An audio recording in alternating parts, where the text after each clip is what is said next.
Let's do it. Okay. Hey, this is Harper Sharpe and Casey Crowe with Larry Sharpe with Liberty in the South. He came on to speak with us today. We're going to ask him a few questions and talk to him a little bit about what's going on in New York and also in his run for governor for New York. And we're going to let Casey Crowe kind of start it with his first question to Larry Sharpe, and we appreciate you viewing this. Larry, thanks for being here with us. I know that you're super busy, especially with about a week to go until Election Day. 5 days. So 5 days, exactly. And I know every moment is, that you have is precious, so I appreciate you being here. I just wanted to ask about, something you mentioned earlier that you had been campaigning for 14 months. Is that right? Yep. So tell me about something that you've learned or was unexpected while you've been campaigning that, that has kind of surprised you over this whole process and everything. I say it often. The thing that I think surprised me most was the lack of confidence and support from a lot of people within the Libertarian movement. I think that would surprise me. I mean, I knew there wouldn't be much. I mean, there rarely ever is. But I really thought in my heart, if I kept doing it and I showed that I was real and I was different, that I'd have much more support among the heavy hitters. The funny thing is, among the average libertarian, the average working American libertarian, the support is insanely good. In fact, that's better than I thought, to be forward with you. I have more volunteers, more people giving me small donations, more than I ever thought. I thought that would be the hardest one to actually move. I thought the big hitters would be like, oh, great, we finally got some guy who's really campaigning. Here's big checks. Yeah, that didn't happen. But I thought that was going to happen more. I thought that. And I thought the people who were the average everyday guy would be kind of like too jaded and like, you know what? I'm always giving to my local guy. I'm not going to give to Larry Sharpe, whatever. I thought the reverse would be true. But what's happened is my average donation is about $85, and I've raised almost $500,000. And I really thought that my average donation would be like $1,000 or something like that. Because I thought the big guys would finally come in now because here's Larry Sharpe. And boy, no. In fact, the other thing I noticed was funny is the cynicism that I think has been pervasive in our party, which is very tough for us, right? Because we've lost so much. We lose all the time. So what winds up happening is the heavy hitters say, God, I'm tired of losing, and they don't feel it's valuable. For those of you who are running or thinking about running, you should remember something when it comes to your donors. There's two very good general rules, not 100% rule, but it's a general rule. And that is the small donor, the person who might say under $100. I call that like it's a small donor. So it gets $20, $50, $10, $5. Generally speaking, that person wants to donate because they want to be part of something. They feel it, they know it, they get it, they want to help out. And they give a couple bucks because they have a couple bucks, they give a couple bucks. Makes sense. I've done it myself. I get it. But the heavy hitter donor, the guy who's going to drop $5,000, $10,000, $20,000, $2,000, 4 figures and above, that kind of donor, that person donates almost always because they think it's an investment. And as someone who's running or as a campaign manager or as a fundraiser, if you're supporting, you really need to understand that message. It's a different message, right? Yay, I'm libertarian. Will often work for someone who's like, finally a libertarian. Here's $25. Here's $100. Don't get me wrong. I love those $100 and $50. But if you want the bigger ones, you have to have some actual way of saying, here's what's going to happen with that money. And not just here's what I'm going to do with that money, but here's what that money is going to achieve. And when I put that out, I thought there would be a bit more. For example, you may know, my team is big. I've had 3 different campaign managers. Each one of them now is prepared to be a campaign manager for someone else. I have 7 directors. Each one of them now is prepared to be a campaign manager for someone else. So this 14 months has trained 10 new potential libertarian campaign managers for 2019 and 2020. That's awesome. You would think if you were in the Liberty movement, you'd be like, oh my God, let me give Larry Sharpe more money so he can keep, training these guys. And nope. Not at all. So I think that was kind of one of the things that I learned that was kind of funny. I wasn't sure of. But something else recently, you guys, if you watch Liberty campaigns, as a general rule, at the end of the campaign, they peter out. right? Mm-hmm. Once they don't get into debates, or once they can't get, media or something like that, people go, why bother? And they peter out. And then, of course, also the candidate gets worn out, right? Because what keeps a candidate motivated often is the people going, you can do it, right? Candidate needs it too, right? I'm the candidate. I'm out there. And I've done it crazy to where I don't even work anymore. I just do this, right? And most candidates can't do that. Most have to work and do this. I'm just doing this. If you have to work and do this, you don't want to do this. It's hard. And if you don't have people going, Jane, you can do it. Bob, you can do it. If you don't have that, you go, why the hell am I doing this? And you stop because you're killing yourself, right? You're killing yourself.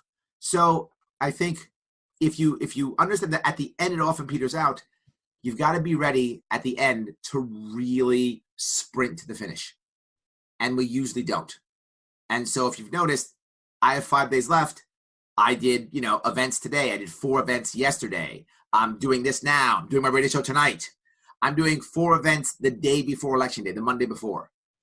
I'm doing 2 rallies this weekend, one in Binghamton and one in Manhattan. So I'm sprinting to the finish because I want to show everybody this is the way you should do it. So I think I learned a couple of those things. I would add to that. So like something that Liberty in the South as a group and in the state of South Carolina has been doing is we learned from, Leadership Institute that, and different programs like that the Libertarian Party doesn't have enough leaders in it when it comes to being able to run campaigns and understand how campaigns run and things like that. One thing not true. They're wrong. Not true. Not true. They don't have enough infrastructure in general. Right. Infrastructure is required, not just leaders, infrastructure. That's I agree with that 100% with you. But one thing I've done in my state is I felt like I wanted to build that leadership and infrastructure in my state. And so what I did is I ran 7 campaigns this past year when it came to House rep elections in my state and things like that. And over the 7 elections, we raised, $87,000 for the different rep campaigns and things like that. Now, those had to do with the RLC and the Libertarian Party. But when it came to me, I wanted Liberty to win. There has to, steps. And so for me, it's a little different. I'm a Libertarian Party member, and I want the Libertarian Party to succeed, and I want to be a part of it. And I want to be a part of that movement. But you got to be worried about something, though, here. And that is when you're repping the R's versus the L's, it's a different environment. Right? It's 100%. Yeah, 100%. And people don't always get that, right? If you want to be an RLC guy, that's great, but understand that's the R part. You're repping the R. And when you're repping the L, it's different. And when you're repping nothing, right? Some people run nonpartisan. Or if you run a nonpartisan, it's a different rep, and L's a different rep, and R's a different rep. And you have better infrastructure for other ones, right? And expectations, too. If you're a Liberty Republican, you're still a Republican, which means you do have more infrastructure than the other two. And negative campaigning will also work better because it's still a 2-party system. So if you have someone who can rep that, it's a different kind of rep. You go to Libertarian, it's a whole different rep, right? Nonpartisan is actually the easiest one to rep, to be forward with you. It's the easiest one to rep because you can kind of dodge both sides if you want to. But when you have an L by your name, I'm running with an L by my name, right? So I'm going out of my way to rebrand in a way, if that makes any sense. If you see every single piece of press, it always says Larry Sharpe, Libertarian governor, Libertarian. And I always get the Libertarian question, right? Hi, Larry, good to meet you. Why do you hate people? That's how my interviews start, right? Hi, Larry Sharpe, good to meet you. Why do you want to destroy all government and kill all people? That's how I have to start. So if you're a Republican, you don't get that. If you're nonpartisan, you don't get that. So keep that in mind. Also, if you're a Libertarian, you've got to make sure that you're able to be very empathetic, over empathetic, because the assumption is if Libertarian, you're this evil guy who wants to crush government. That's the assumption. So they're coming at you from that. So you have to be over empathetic sometimes, and you also have to not focus on the Libertarian message, which is hard for Libertarians because we've been doing it our whole time. It's all we ever do. In fact, we fight each other over it all the time. I'm more Libertarian than you, right? We do that. So, and the last thing is, as a Republican, as an example, and as a nonpartisan, as a Republican, you can much easier fall into the Republican line and just shift off a bit, right? You can shift off a bit.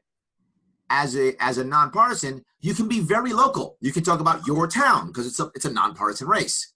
As a libertarian, you've got to be able to know what you're going to push and what you're going to ignore depending upon where you are in the state. And the problem with that is your base is libertarian. They don't like when you ignore their issues, right?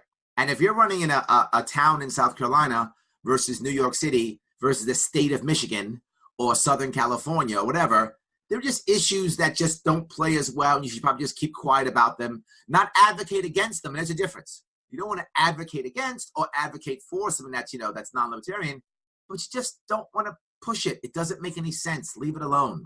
And in the libertarian world, boy, some people do not like that. You got to push their issue. Oh, I 100% have seen it, time after time here. Yeah. I've helped with election. We haven't pushed certain issues and things like that. But to kind of ask you a few questions so we can get things here. The next question, there's a little bit of part that Casey wants to add to it, and there's a little bit of part. I hear you talk about education a lot. Yep. I hear about, how you think the education in New York should go and things like that. And I think there's a little part that Casey wanted to add to that. I wanted to know a little bit more about your education plan, and Casey had a little nitbit to add to it. So go ahead, Casey. Yeah, I've heard you talk about your education plan, and I think it's fantastic. And I thought would be a great thing to talk about was, I know you have two school-age kids. I do. So if you get elected and your plan comes to fruition, exactly how you've laid it out, they will be under that plan, yep. under that system. And so, tell us kind of how having two kids that are school age has kind of affected your plans. And it hasn't. It hasn't. It hasn't. My plan's the right plan. If it didn't have kids, it wouldn't change a thing. If anything, it's made me want to rush it so that my kids can, I guess, get advantage of it, but it doesn't matter. Look, the reality of it is how bad school is in most of the country. Most schooling for the average kids is virtually just useless. It's just holding them in a pen until they become adults. And the more we keep them in school, the longer they stay in a pen, in which case, the longer it takes them to become adults. And the less mature they become as time goes on. That's the way it is now. It's basically a holding pen. Right? I mean, how many people in New York State, we have a thing called the Regents Diploma in high school, right?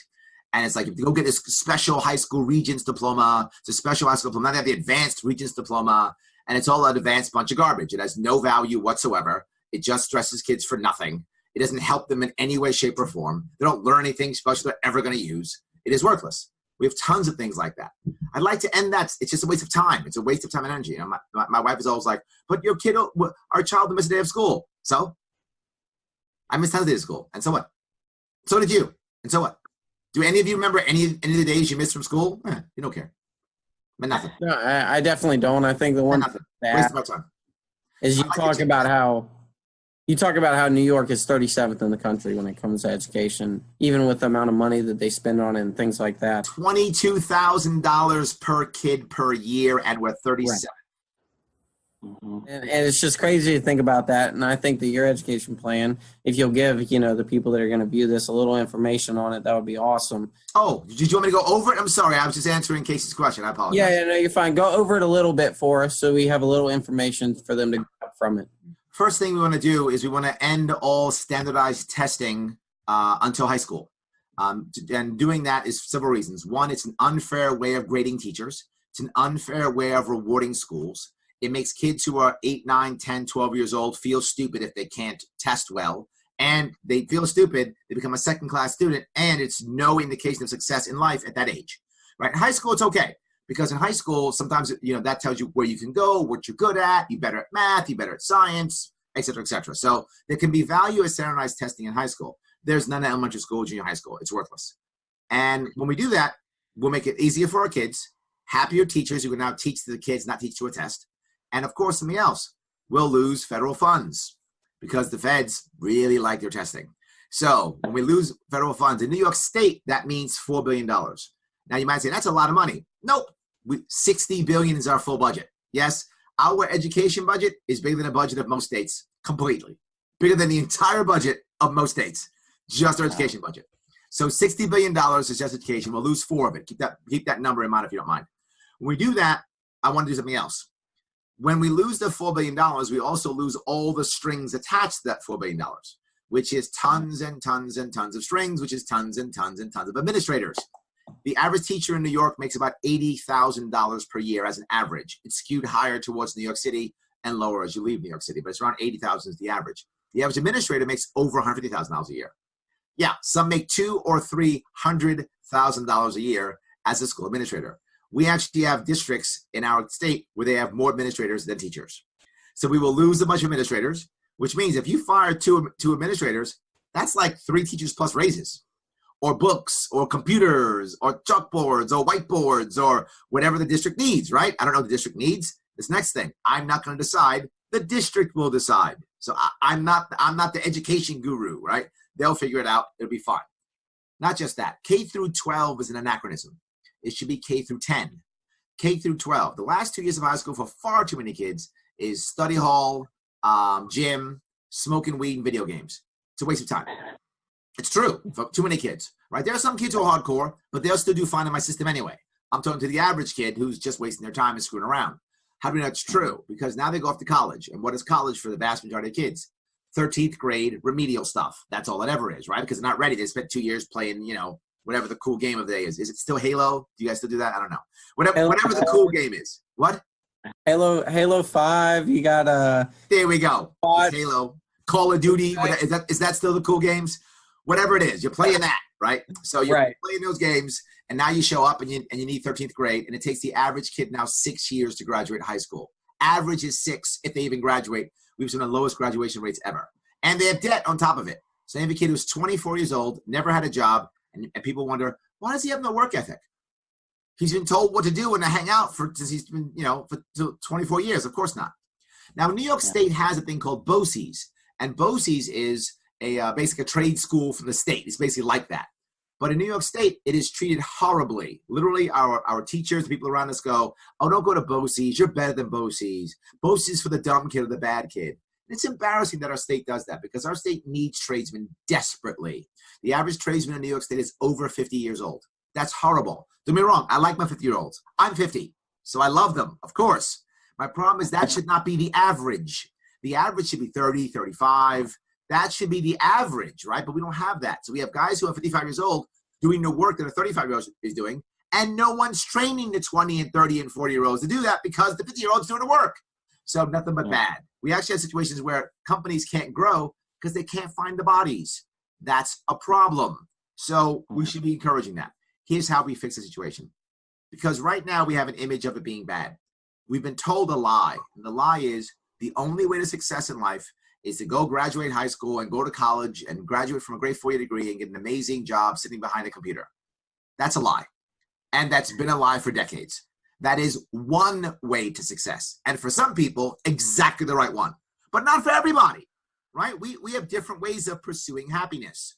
And if that's your way, awesome. But if not, we are literally throwing years of your life away. And I'll say it again. We are literally throwing years of your life away. I'm not okay with that. Because now you get a kid who's 24 years old. He's $100,000 in debt. He's got a degree that has absolutely no value. There's no job for him. And now he has to work at Starbucks to pay off his debt. He's unhappy. He struggles for 2 or 3 years. He's still unhappy. Maybe living home with mom still. And now goes, you know what? I just want to build houses, man. I just want to build houses. And he goes off into the trades at 28 when he should have gone at 18. We literally threw his life 10 years and debt in the garbage for a lie. Why in the world should we keep doing that? Horrible idea. Instead, 10th grade, get 5 choices. Choice number 1. If you think that college is right for you, awesome. Go to a 2-year prep school.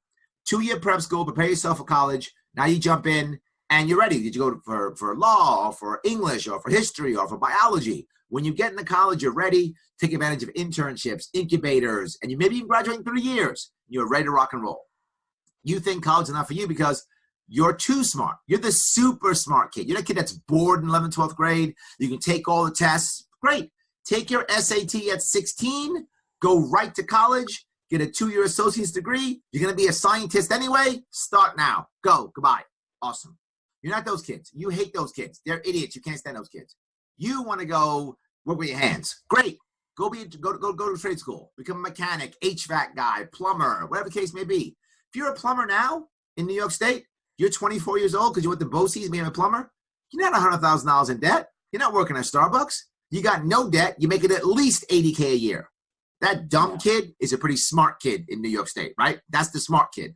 So if you want to be that kid, great. Go become an HVAC guy, whatever. 2-year degree. What does that mean? You either have a license or an apprenticeship, depending upon what field you're going to. But you're still ready to start working at 18. Life is good. You don't want any of those things. All school sucks. You can't stand it. Great. Go get a job. Go work. Just go get a job. Oh my God, get a job? Yes. Just go work. What are you going to do? Die in a loom? Is that how that works in today's world? Stop. It's in the 1800s, right? Oh, sir, I got caught in the chimney sweep. Stop that. It's not going to happen. Go out there, get a job, work, and learn what a work ethic is. Good idea. Learn what it is to pay taxes, right? Learn at 16 when you go, I make $12 an hour. No, I don't. I make $8. The government takes $4. Learn that at 17, 16 years old. That's what I would like you to do. We need people who have a work ethic. A lot of people don't. And the other part is you have a lot of kids now who are in their 20s. I'm sorry if you're in your 20s. I'm calling you a kid because I'm 50. If you're in your 20s, you have a lot of kids. If you ask them, do you feel like an adult? Over half of them will say no. I can't change parenting, but I can change the environment that we grow up in to make it better and faster and get people out there faster. Now, 2 things pop up all the time. The first one is, Larry, wait a minute. They're 16 years old. They're going to make mistakes. Yeah, good. Make that mistake at 16. The cost of failure at 16 is very low. The cost of failure at 26, really high. Fail at 16. Mom and dad are still there. Go back home. Make the errors. Figure out what you're doing. Then get your life on track. Totally okay with that. Second thing, Larry, how are you going to pay for it? Very easy. I was a Marine. When I got out of the Marine Corps, I got the GI Bill. The GI Bill said you have X dollars and Y years to spend it. We're going to give every kid the same thing. We give them the Kids Education Bill. I made that up. The KE Bill. We're gonna give them the KE Bill, and they're gonna go off and they're gonna get $20,000 and 7 years to spend it. What does that mean? That means I guarantee you, what's gonna pop up? A bunch of prep schools. How much are they gonna cost for 2 years? $20,000. Why? Because that's what people are getting, right? Yep. And a bunch of trade schools will pop up. What are they gonna cost? $20,000. Of course they are. But Larry, how are you gonna pop up? Because banks will give loans. How do I know banks will give loans? Because I'm talking about guaranteed government money. What do banks love more than anything else? Guaranteed government money. There is nothing a banker likes more than that. That is his favorite thing. Guaranteed government money is their favorite 3 words in every banker's language. Guaranteed government money, we're in. That's how they do it. They love it so much. So we will have these things pop up. You say, well, wait a minute, Larry, so $20,000. Yeah, that's $10,000 per year. Now, right now, New York State spends about $22,000 per year. So we're saving $12,000 per year. There are about 400,000 11th and 12th graders in New York State.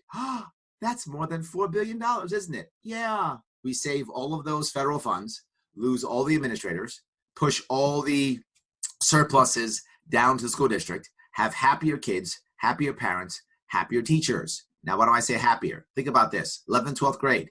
Imagine if you were in 11th and 12th grade, you're in a classroom, everybody wants to be there. Changes everything. They've all chosen that class. You're a teacher, 11th and 12th grade. Everybody wants to be there.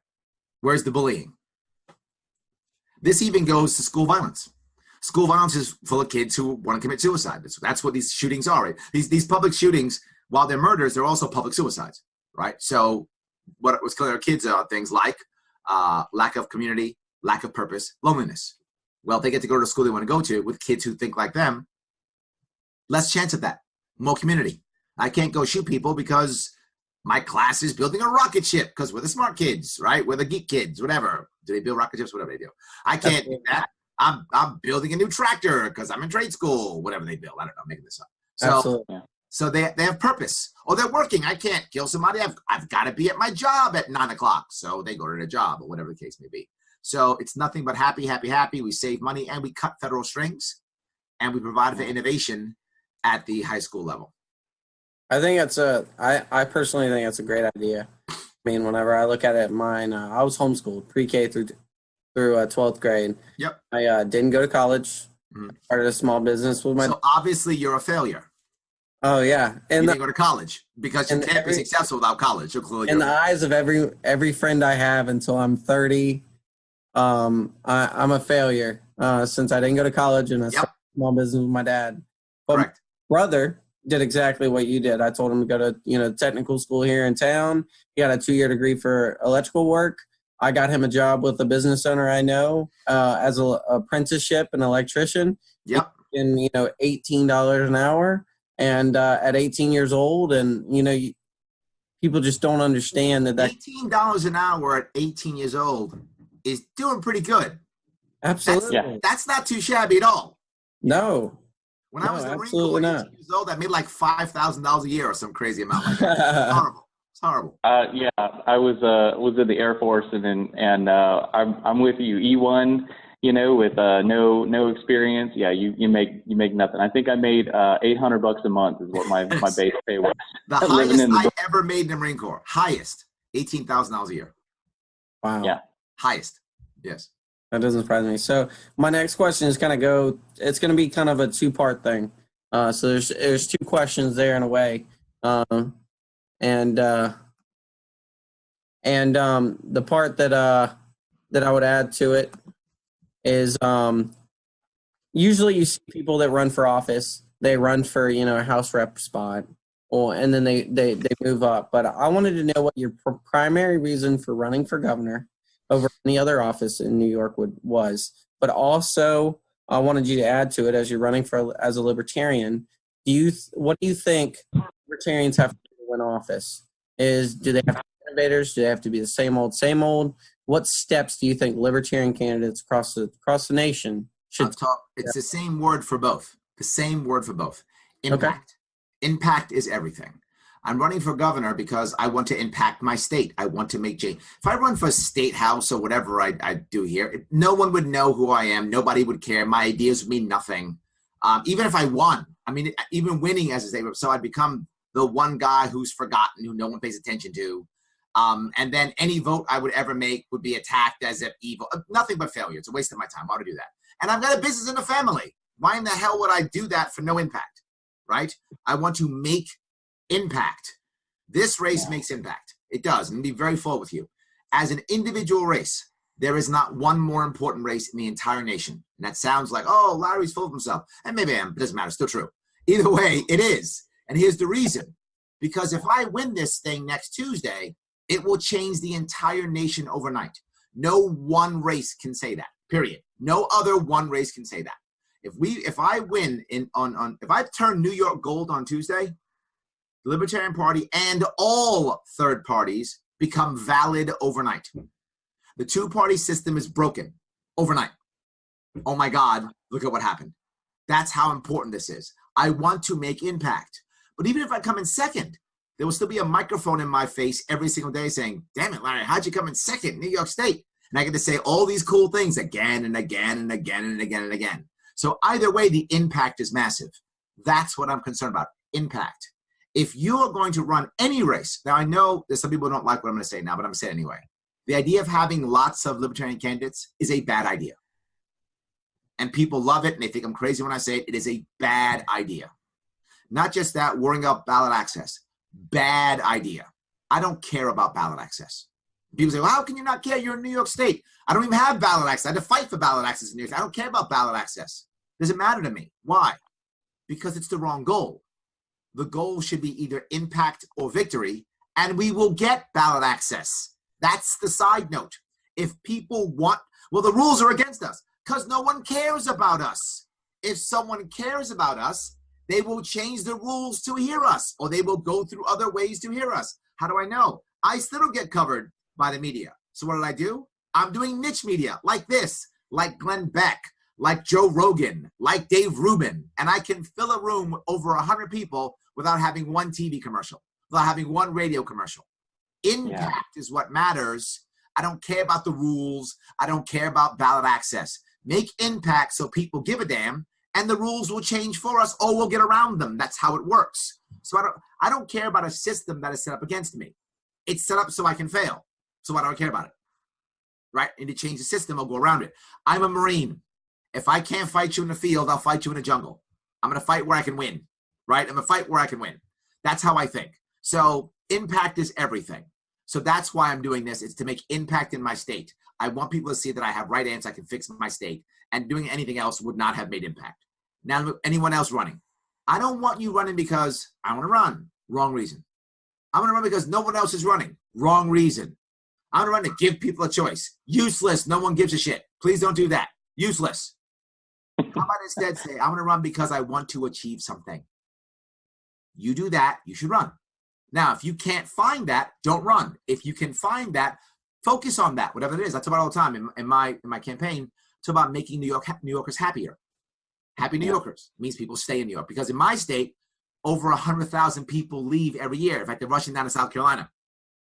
Yes. Rushing here and they're loving the heat. Yes, they are. Exactly right. So yes. So 100,000 of us leave every year. So in my state, that's the right message, right? That may not be the right message in your town or your state or your city, whatever the case may be. Find your message. Is it to lower property taxes? Is it to change the school system? Is it to break corruption in your town or city? I don't know what's important in your town or city, but you want to have that impact, because the point is, it can't just be I win or nothing. Too many libertarians run, achieve nothing, people give money, then they walk away broken. When that happens, people think, why the hell did I give any money to anybody? Why do I do that? Then we fight each other, and then we second guess, well, if he had done this, if he had done that, and then we tear each other apart. Bad, bad, then we don't run anymore. Bad, bad, bad, bad, bad. If we have impact that works, win, lose, or draw. And here's what I know. I've affected New York, win, lose, or draw. And I will have big impact in New York and across the country. Win, lose, or draw. That's the issue. Yeah. You want to ask yourself, if you lose, will things be better, not just for everyone else, but for you personally too? Will things be better? If they won't, why are you running? It's a very serious question. If you lose, will things be better for those you're running with and for yourself? Now, I'm a New Yorker. New York's going to get better because of me. People are already stealing my plans already, by the way. My opponents are already stealing my plans. It's already happening. Yeah, I saw that. I saw that. Right? That was, yeah, absolutely. Already happening. So New York gets better no matter what, right? So I'm winning no matter what happens. If you can't say that, don't run. Instead, support somebody else. Yeah. Support somebody else and build that infrastructure and make them feel supported.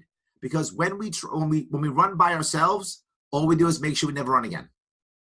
When we support three or four or five people support one guy or gal running, and then he or she fails, that support system is still there.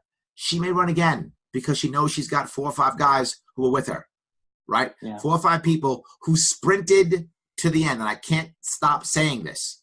You have to sprint to the end. The Marine Corps taught me this, right? You at the end of the battle, you expend all remaining, right? Expend all remaining. You empty the tank. You empty the tank. Sprint to the end. If you do that and your team does it with you, win, lose, or draw, you can run again and you learn lessons and you get better. Impact matters. If you in South Carolina, for sake of our argument, in a given town or city, if you had 10 people who are really hardcore in the party and you have 10 seats, well, we have 10 people. Let's run 10 candidates. Terrible idea. Horrible idea. The worst idea possible. Do not do that. I've got 10 people. Which one can make the most impact? Well, Jane could. Could Bob make impact? Bob could too. Great. Run 2, 5 people on each team. Yeah. Run 2, 5 on each team. And now also the money that gets spent on 2 teams, not 10 teams. But Larry, we won't have libertarians in a ballot and blah, blah, blah. Who cares? I don't care. And the argument I get is, well, if you see libertarians because it's branding. No, it isn't. No one knows who we are. So why does it matter? The name, no one pays attention. It doesn't even work. Here's the reality. People come to the Libertarian Party, the vast majority, not all, the vast majority, because of an individual. They stay because of the policies or because of the principles. That's why they stay. But the vast majority come because of an individual, right? If I saw Ron Paul speak, or I saw Gary Johnson speak, or I saw Harry Brown speak, or whatever. And now in my case in New York State, I saw Larry Sharpe speak, right? So I see someone speak, then I begin to come to the party. Then it either resonates or it doesn't, right? If it resonates, you stay, the policies and the principles, or you don't, and you leave. but we need people. I need better candidates with good infrastructure. And people tease me all the time. They say, Larry, you are running your campaign amazingly. Look how good you're running your campaign. I hear it all the time.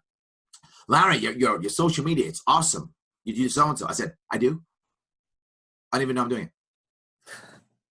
Yeah, I don't know I'm doing it. I have a team that does that. They do the work for me. My job is this, right? If you've gone to Michael Pickens' classes, I do some classes for him. And one of the things I say is the job of the candidate is to show up and communicate. That's your job. Yep. Everything else is done by somebody else. And when I help people, that's what I do. I don't show up and communicate. I get them to the spot, right? I've been the body guy. I've been the guy who drives the candidate around, who makes sure they show up, who yells at the press to go talk to my guy. I've been that person, right? I do that. So I know it, and now people do it for me now, right? But that's how you do it. And some people are better at that than being a candidate. There's the next thing. Yeah. And some people are better at policy. I literally have like 12 people on my policy team. My policy team's big, right? Because some people are really good at policy, but will be terrible as a candidate, or terrible as a manager, or terrible as insert thing here. And others, I have some people on my team, believe it or not, as libertarians, hate policy. And you crazy libertarians not like policy? No, there are. They would rather be doing memes, right? Yeah. And they're good at that. They'd rather be editing video. They're good at that. So you want to make sure you have people who do all those things well. You don't want to be doing it all. If you're a candidate, show up, communicate. If you're not a candidate, find your niche and do that niche well. I'm sorry, did I go too far? No, I think you went far enough. I know Casey probably has the next question for you. Go ahead, Casey. Just going back to the last part about running the campaign like you have and talking about the people, that handle those things for you, it's a really important thing too. When you talk about like how will a candidate lead, once they're in office and that kind of thing, I think that it's important that, if you see how well somebody runs a campaign, part of leadership is delegation, right? I mean, you Sure. teach leadership. And so, I was in the Air Force for 10 years. We delegate everything. I mean, everything you can, push it down, because not only does that free you up to do what you're good at doing, but it also allows the people beneath you to learn new things, and it allows, leadership and followership go together. And I think that when a candidate does both of those successfully, I think, you can't help but have really good success rather than the candidate who's micromanaging everything, every and that's aspect. when the candidate gets burned out and blames himself or herself for everything. But we're accustomed to it because what's the past has been, we used to have libertarian candidates who would say, I'm not going to raise any money. I'm just going to run myself because I've got the right message. And wow, that's totally wrong. And the problem is the entire system is set up against us. Yeah. Right. And as we have to understand that, we don't want to think, well, it's the right thing to do. Like, you never heard me. I'm glad that we, are suing the presidential commission on debates. It's nice, but you've never heard me talk about that stuff, right? I never talk about getting debates. I don't discuss it at all. I'm not getting debates. The big guy's not debating me, right? He's not, even in my own state. So what did I do? I made up our own debate. Yeah, I saw that. Yeah, my own debate. You want to debate me? Yeah. I'll make my own up. And I get to say whatever I want. You get to look stupid, and I get to put it anywhere I want. Done. Next time, maybe you debate me. That's it. I'm done.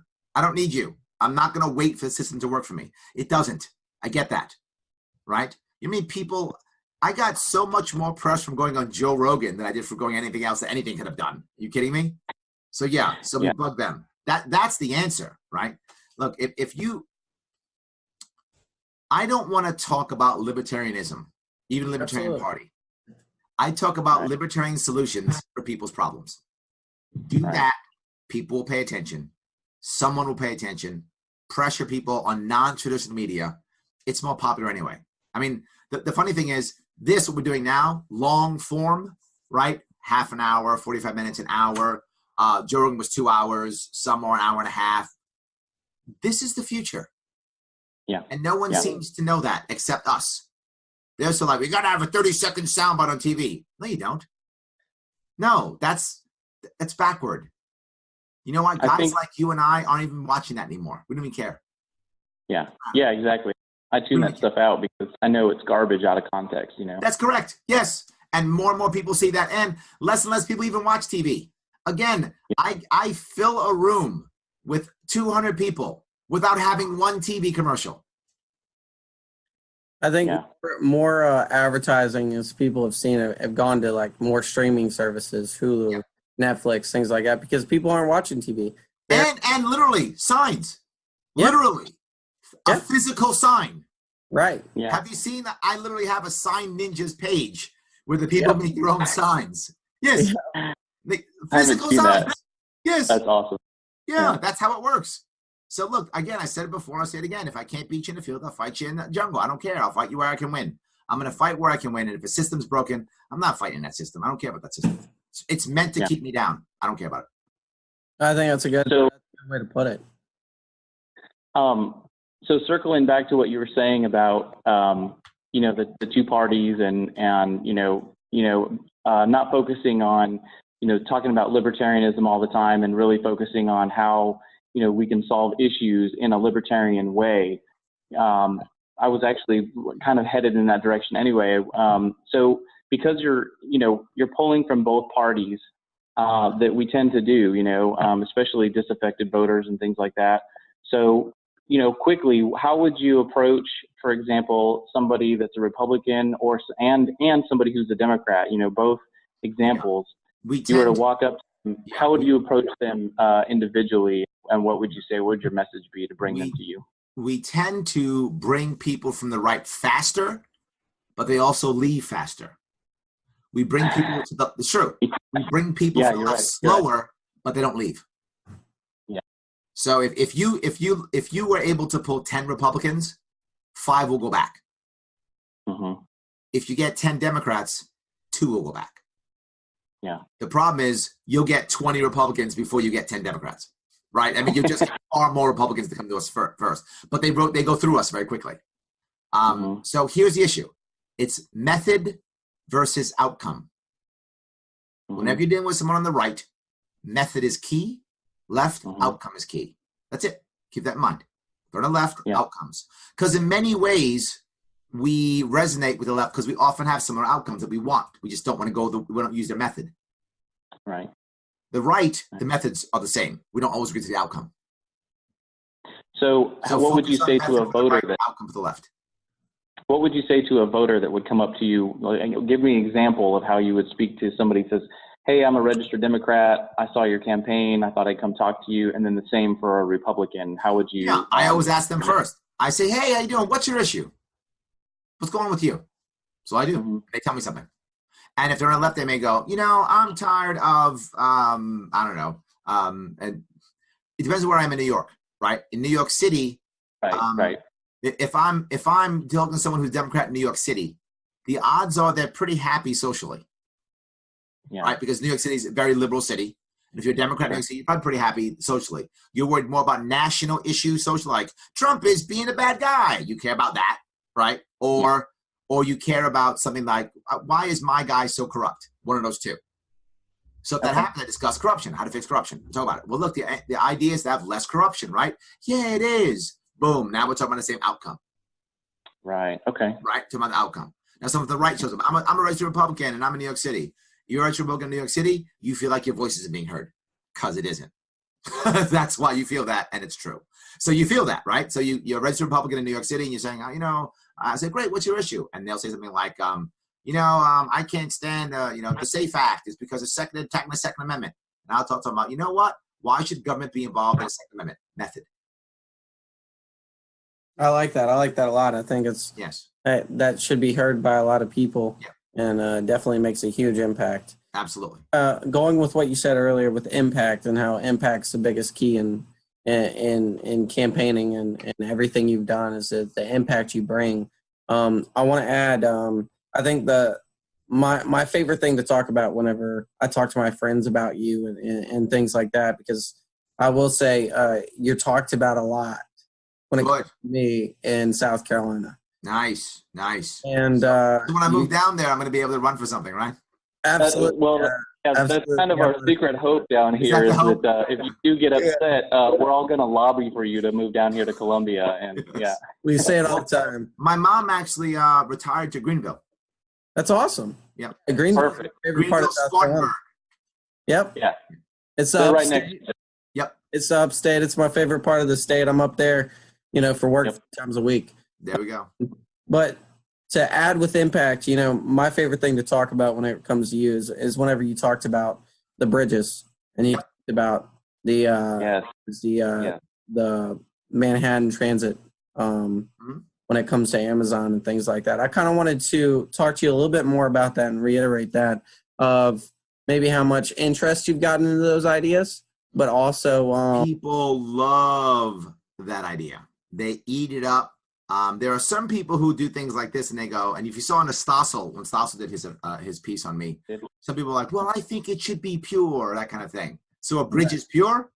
Fine. If you think it's that pure, no worries. You start a nonprofit, raise $50 million, name it whatever you want. We'll name it the Purity Bridge. All good. If you want to write a check to pay for that bridge, we'll name it literally the Purity Bridge. I'm totally fine with that. I'll take the champagne and hit it. Purity Bridge. I'll do that. All good. I don't mind. You want to write this state a check for $30 million? Deal. We're in.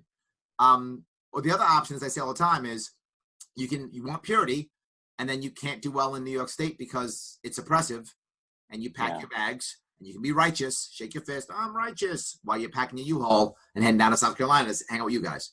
So yes, people like it. Some people get angry, but I don't care if you get angry. You don't have another option.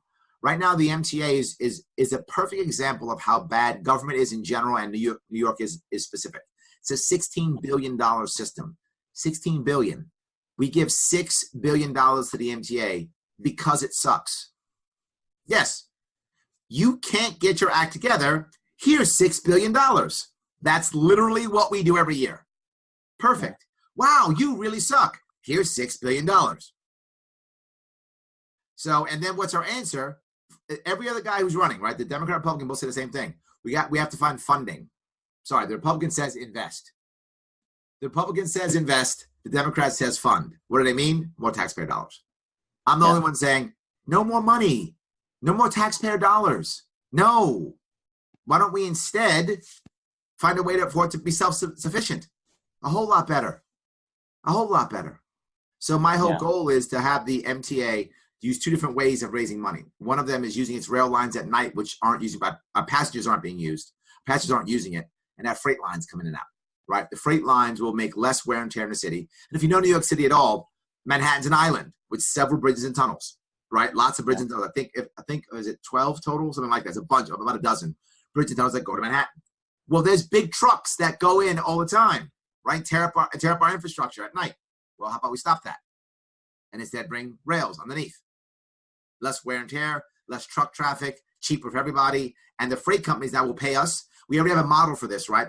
Airlines, right? Airports rent out the gates to airlines. The airlines upkeep it so that they can bring their planes in. Same thing. We do the same thing for them. They upkeep the rail. That rail, that's being used by passengers during the day. So now we have good rail, right? So they're responsible for that also. So nothing but good. Second thing is the bridges that I mentioned, right? Give me $10, $20, $30 million for a bridge. Naming rights. We still own the asset, which means we also inspect the asset. This way it still stays safe. And they keep paying for the maintenance, which means stopping tolls. And again, if you know New York City, tolls in New York City, some bridges, $15 across one way. Yep. $15. I think the interesting part that we've talked about is, a lot of bridges up there, they cost a lot of toll money to the individual when it comes down to things. And Casey and I spoke about it last week, where he brought up a good point that, where we could, and as the governor of New York, make the idea of leasing out the name of the bridge to somebody that then makes it so that the road isn't a toll road anymore or a toll bridge. And then that bridge is now saving a person that lives on the other side of the bridge, $100 a month or $150 a month. That adds up over a year. And that's yes, it does. Absolutely. Of course it does. For and retirement again, for New York City specifically, if you're wealthy, you don't pay tolls because you live in the city. It's the people who aren't wealthy, who can't afford to live in the city, who live outside the city, who pay the tolls. And if you're a trucker, you pay per axle. Yeah, so you're paying my dad was a truck driver. You know it. You're paying $75 to $100 to cross the bridge. It's insane. Why are we doing that? No. And that's two ways. If you know, when he would come in and deliver in New York, that's a toll coming in, and he's got to pay a toll coming out. And if he's coming out and he doesn't have a load with him and he's empty coming out, that's out of his pocket. That's correct. You know, he just lost money. And so, yep. And every time a load goes in and out, you're adding that cost into the cost of delivery, cost of goods 100%. Sold. And now your prices are going up, and you know, because it costs more to deliver that product. And Yes. yeah, it's brilliant. I agree. It's a fantastic idea. Well, guys, I'm gonna have to let you run here. What's that? Okay, I'm gonna have to let you run. That's fine. I have one last question for you. It's a quick one. Mhm. And what is a question that you wish people would ask you but never do? Wish they would ask me, but never do. Wish they would. I know what usually ends up happening is if they don't ask the question, you just bring it up because you've got a lot of ideas to get out, and people don't always think of good questions. But I figure there's got to be something that nobody ever seems to ask you. No, I do a lot of long form, and I do a lot of meet and greets that are over an hour and a half, 2 hours long. So I tend to get most questions over time. I may not get one at any given spot, which is why some people will see me 3 or 4 times, which I love when I do that, because they'll ask different questions each time, or people will be different each time. So they'll get different answers for different things. So, I wish they would ask me why I married my wife. Interesting. I've heard the story a few times, but never the reason. So let's hear it. Because my wife was different. That's the reason why.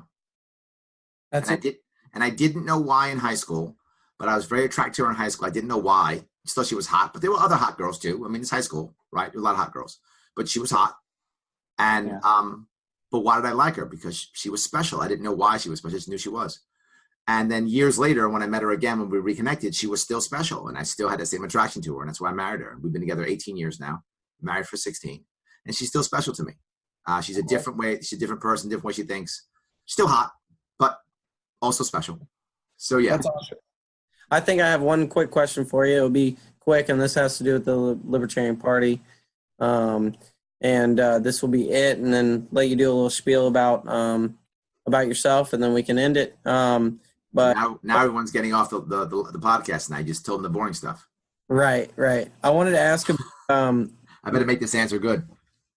Yeah. I wanted to ask about what impact you really feel like letting the young people into maybe the Libertarian Party and have more leadership in the Libertarian Party will really make impact-wise to the future of the party. Yeah, it's going to mean we're going to have fast growth because the old school is very slow. The establishment is very slow to change. They just don't. They're stuck in their own bubbles. They don't see. Think about it. I'm the only candidate who's doing podcasts. The only one. There are 5 in this race. I'm the only one doing it. No one else is. So when we let the youth in, they're going to do all this underground anti-establishment stuff. And look, 2016 taught us the establishment's dead. Taught us this. No one wants to believe it. They're fighting to the end. Polling is dead, right? I mean, it's horribly done. TV, dead. Horribly done, right? These things are gone. They've been gone for years, and they don't want to get it. We're going to bring the youth onto our side. We're going to explode because they know it already. And then it was going to go, how did this happen? There were no signs. Tons of signs. Always. This happened overnight. No, it didn't. You were just sleeping. So, yeah, so that's what's going to happen. Yeah. That's awesome. Well, Larry, we appreciate you coming on. LarrySharpe.com, guys. Larry Sharpe for New York Facebook page. Here's what I want you to do. Tuesday's my day. We only have days left. Get out there right now. Tell everybody you know in New York. Tell them to vote for me. Tell them not to stay home. If you know someone in New York, tell them about me. Spread everything you can in social media to the best of your ability. Spread. If you have money, donate. LarrySharpe.com/donate. Give me everything that you can give. Why? I am building out literally a team of people for the rest of the nation. I am building out literally a policy library that we can use for anybody that can use it. I am showing people how libertarians can actually, and all third parties, can actually run and should run. I am doing my best to model the behavior that I want, and I want you to model it. So if you think that's important, give money. If you don't have any money, I got it. Give me time then. One or the other. Either give me money or give me time. You can be that keyboard warrior. I need those two. Do that until Tuesday. Once Tuesday, 9 o'clock, you can stop. We appreciate you coming on, and I hope you have a great night, okay? Have a good one, guys. Thanks, Larry. Thank you so much, Larry. Yep. Bye.